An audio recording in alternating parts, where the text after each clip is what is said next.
నువ్వు మంత్రి ఉన్నప్పుడు నగరికల్ టౌన్ డెవలప్మెంట్ కోసం వేసినటువంటి శిలాఫలకాలు, ఇక్కడ జరిగినటువంటి నీ టౌన్ డెవలప్మెంట్లో జరిగినటువంటి అవినీతిలో నువ్వు 420వా కాదా చర్చకు రా, బహిరంగ చర్చకు రా. మేము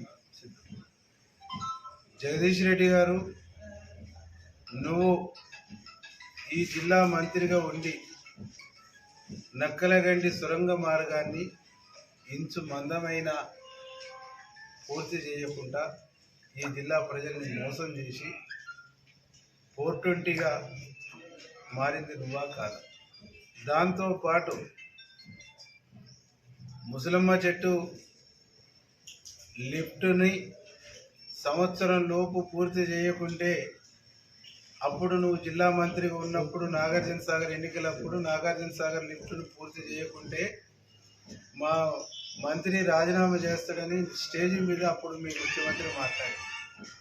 పూర్తి చేయకపోగా, రాజీనామా చేయకపోగా 420గా మారిన నువ్వు మా ప్రభుత్వం మీద మాట్లాడి మా ప్రభుత్వం మీద విమర్శ చేసే నైతిక అర్హత నీకు ఎక్కడికి చెప్పేసి ఈ సందర్భంగా ఏమంటాం.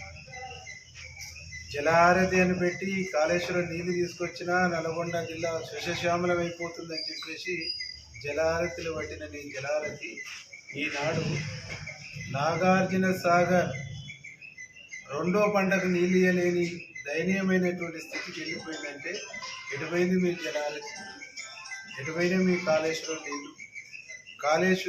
ఇటు కృష్ణానదిని అటు గోదావరి నదిని అనుసంధానం చేసినామని చెప్పేసి మాట్లాడినాం. నీ మాటల రికార్డు కూడా ఉన్నది. మూసి, కృష్ణ, గోదావరి ఈ 3 అనుసంధానం అయిపోయింది. ఈ జిల్లాను సస్యశ్యామలం చేసినాను, నేనే అన్నీ చేసినానని చెప్పేసి మాట్లాడినాము.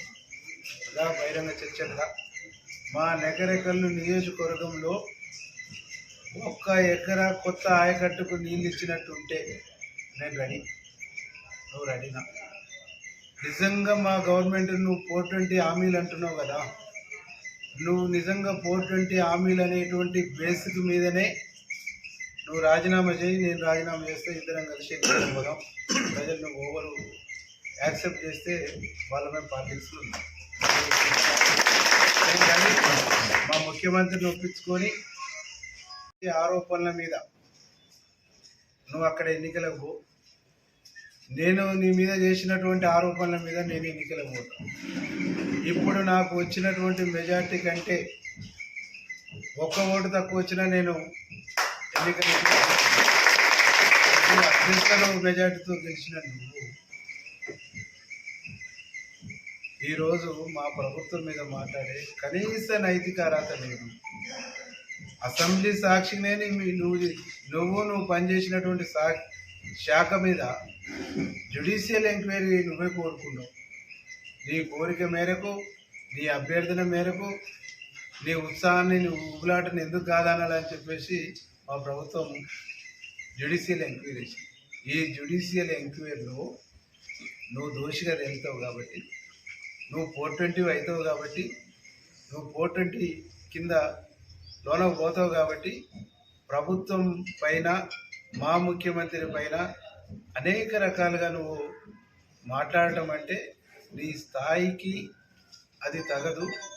నీకు ఆయనను మాట్లాడే, ఆయన గురించి విమర్శించే నైతిక స్థాయి నీకు లేదు, నైతిక అర్హత కూడా నీకు లేదని చెప్పేసి ఈ సందర్భంగా నేను చాలా స్పష్టంగా చెప్తాను. ఈ జిల్లా ప్రజలందరూ కూడా నేను విజ్ఞప్తి చేసేది ఒకటే, జగదీష్ రెడ్డి అనేటువంటి ఒక వ్యక్తి, అత్యవసర ఓట్లతో గెలిచినటువంటి వ్యక్తి, ఏం చేయాలనో అర్థం కాక ఆయనకు ఒక రూట్లెస్ ఫెలో, ఏది కూడా ఉండదు, ఆయనకు ఒక స్ట్రాటజీ ఉండదు, ప్రజల పట్ల ఒక కన్సర్న్ ఉండదు, క్యాడర్ పట్ల ఒక కన్సర్న్ ఉండదు, ఏది ఉండదు. కాబట్టి ఇలాంటి అవాకులు చెవాకులు పేలుకుంటూ పబ్బం గడుపుకునేటువంటి ఒక ప్రయత్నం చేస్తుంది. ఈయనే పెద్ద 420. ఈ 420ని విశ్వసించొద్దు, నమ్మొద్దు.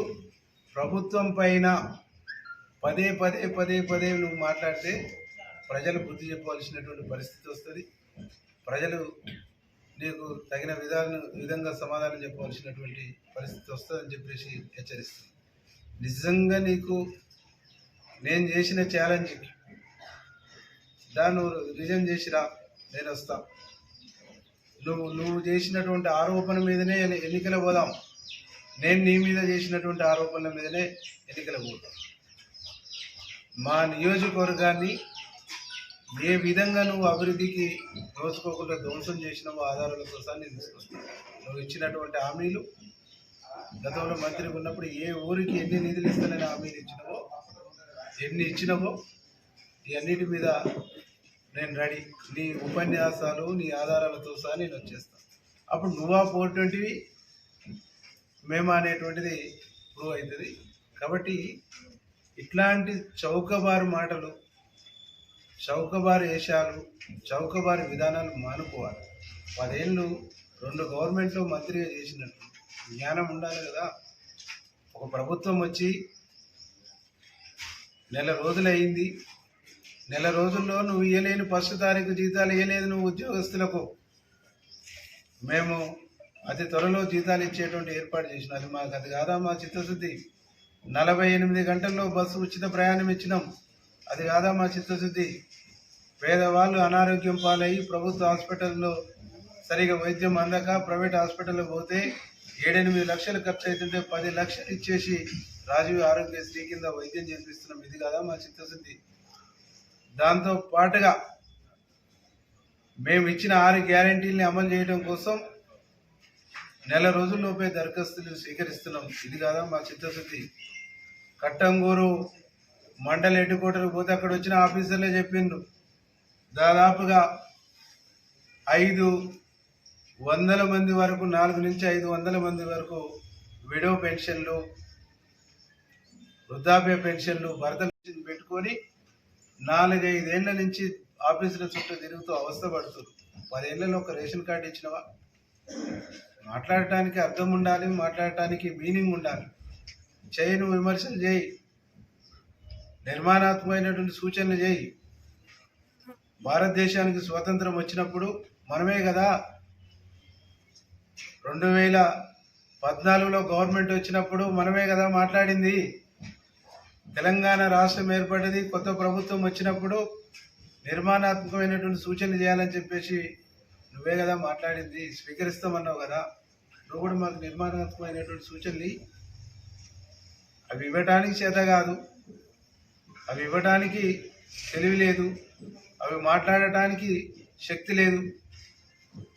కాబట్టి ఇలాంటి మాటలు మాట్లాడితే, ఇలాంటి మాటలు ఇట్టని నువ్వు కంటిన్యూ చేస్తే రోజుకొక స్టోరీ చొప్పున నీ బండారం అంతా బట్టబయలు చేస్తామని చెప్పేసి హెచ్చరిస్తూ, మా ప్రభుత్వం పైన, మా ముఖ్యమంత్రి పైన తప్పుడు ఆరోపణలు, తప్పుడు పదాల్ని, సత్యదూరమైనటువంటి మాటలు మాట్లాడితే సహించమని చెప్పేసి హెచ్చరిస్తున్నాం.